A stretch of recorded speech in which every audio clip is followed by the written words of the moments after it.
They say Paris is the city of love, of croissants, candlelight, and couples locking padlocks to bridges like that somehow makes devotion permanent.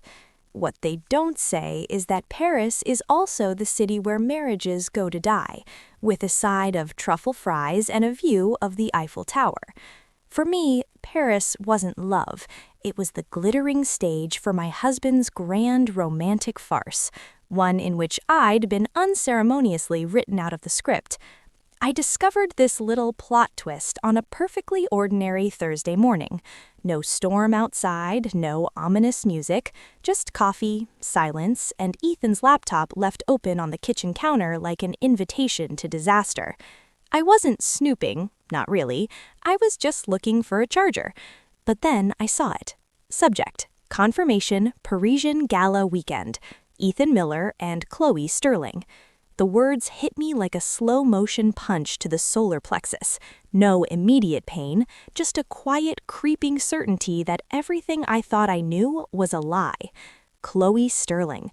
The name alone should have set off alarms. But for years, I'd trained myself to ignore them. "She's just an old friend," Ethan would say, breezy and dismissive. "We barely talk." Except they did talk, in DMs, at odd hours, with emoji-laden banter that felt more like flirtation than catching up. I'd chalked it up to paranoia. Turns out, paranoia was just my intuition wearing sweatpants. The email wasn't subtle. First-class flights, a suite at Les Marais Boutique Hotel, the place for illicit rendezvous and Instagrammable heartbreak, tickets to the Gala des Étoiles, a charity event so exclusive it probably raised funds for endangered caviar. And the date? October 12th, our 10th wedding anniversary.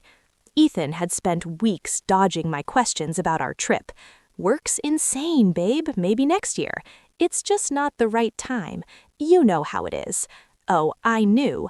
I just didn't know her name was Chloe, or that work apparently included booking matching monogrammed robes and practicing French endearments in the mirror. My first reaction wasn't tears. Tears are for people who still believe in fairy tales. Mine was a slow, deliberate blink. Once, twice, followed by a laugh so raw and unhinged it startled the neighbor's cat through the window. Because really, what do you do when your life becomes a Lifetime movie directed by Kafka? You laugh. You laugh until your stomach cramps and your vision blurs. Because if you don't, you might just dissolve into the very wallpaper you've been blending into for a decade. I zoomed in on the details like a forensic accountant of heartbreak. Round-trip tickets, late checkout, a private dinner reservation at Les Jules Verne on the Eiffel Tower. This wasn't a fling, this was a campaign, a meticulously choreographed fantasy where I was the inconvenient footnote and Chloe was the leading lady, complete with her signature glitter eyeliner and tales of her emotionally intelligent poodle, Matisse. And let's be honest, Chloe was everything I wasn't: loud, sparkly, and unapologetically extra. Where I baked pies and fixed leaky faucets, she posted sunset selfies with captions like "soul aligned" and hosted crystal healing circles. Ethan didn't trade me for a person, he traded me for an aesthetic. My self-esteem didn't shatter, it just stared at me confused, like a dog seeing itself in a mirror for the first time. Wait, I'm not good enough for her? My brain, that chaotic carnival of sarcasm and survival instincts, immediately started drafting headlines. Local wife discovers husband's Parisian rendezvous, considers becoming a cult leader. Marriage implodes, glitter, golf, and a Gallic getaway. 10 years of fine ends with a spam folder revelation. I could already hear my friends' voices. "Oh, Savannah, I'm so sorry." And I'd smile, sip my wine, and say, "Don't be. Now I've got the first chapter of my memoir." But beneath the humor, something else stirred. Something colder, quieter, and far more dangerous. Liberation. For 10 years, I'd been the background actor in the Ethan Miller Show. His career, his golf scores, his mother's passive-aggressive brunch critiques. I'd perfected the art of nodding politely while my soul screamed into the void. Now, though, the script had flipped. I wasn't the supporting wife anymore, I was the narrator, and this story, It was about to get very interesting. The family that gaslights together. Let's talk about Eleanor, my mother-in-law, queen of microaggressions. She never said I wasn't good enough. She just sighed whenever I served roast chicken instead of duck confit and murmured, "Chloe used to make Ethan's favorite soufflé from scratch, you know." And Brittany, my so-called sister-in-law, was worse. She'd drop little memories like poison candies. "Oh, you know, Ethan and Chloe used to go to Paris every fall. It was their thing," said with a smile so sweet it could rot your teeth. Then there was the Rome incident. Family dinner, too much wine, Ethan slurring about how Chloe just got him, how they were two halves of a whole. I sat there, fork in hand, debating whether to stab him or the potted ficus. I chose the chicken. "How quaint," I said, because sometimes understatement is the sharpest weapon. The truth is, the affair didn't start in Paris. It started years ago in the silence when he forgot my birthday, in the way he'd roll his eyes when I talked about my work, in the slow erosion of we into me versus them.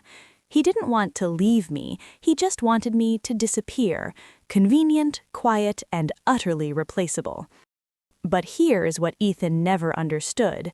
Invisibility isn't weakness, it's reconnaissance. While he was busy rehearsing his French, I was mapping escape routes. While he plotted his getaway, I was sharpening my claws. Enter Liam, my co-star in Chaos. Finding Liam wasn't hard. Instagram is the modern-day confessional. His feed was a highlight reel of corporate retreats, hiking trips, and Chloe beaming in white linen, captioned, "My rock," heart. The irony was so thick I could have spread it on a baguette. I emailed him. No drama, no hysteria, just facts. "Dear Mr. O'Connell, your wife and my husband are flying to Paris next week under the guise of a charity gala. I have the receipts. Would you like to turn their fantasy into a public spectacle? Savannah." He called me an hour later, voice tight, calm, dangerous. "Tell me everything." We met over Zoom, two strangers bound by betrayal, swapping stories like war medals. His Chloe told him she was going to a wellness retreat. Mine told me he had Q4 budget reviews. Same lie, different packaging. We decided Paris wasn't just their city, it was ours too. Not as lovers, but as co-conspirators in justice. The Gala, Act 3 of a tragic comedy. We arrived separately, met in the lobby of a modest hotel across town. No suites, no champagne, just two people with nothing left to lose. Liam in a tux that fit like armor, me in emerald silk that whispered, "I didn't come to cry, I came to collect." The gala was held in a gilded ballroom, dripping with chandeliers and old money pretension. And there they were, Ethan and Chloe, laughing by the champagne fountain like they'd won the lottery. He had his hand on her waist like he'd earned it. She glowed like a woman who still believed in happy endings. Then they saw us. Ethan's face went through every emotion known to man: shock, panic, denial, existential dread. Chloe dropped her flute. The sound shattered the room into silence. I glided over, all grace and venom. "Darling," I purred, "you really should encrypt your emails, especially when planning anniversary trips with your ex." Gasps, whispers, phones rising like tiny paparazzi.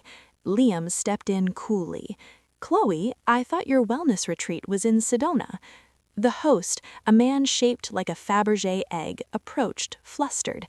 "Is everything all right?" "Perfectly fine," I chirped, "just resolving a scheduling conflict.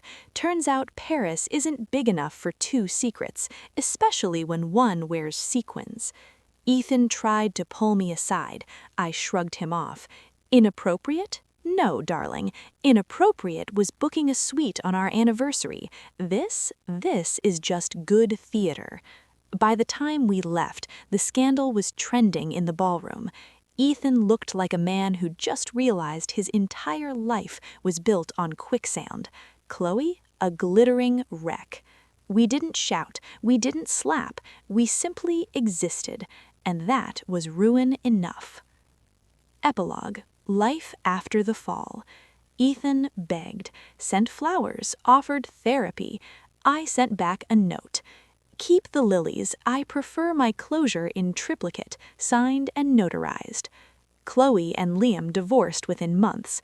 He and I, we meet for coffee every few weeks, two survivors swapping dark jokes and divorce lawyer recommendations.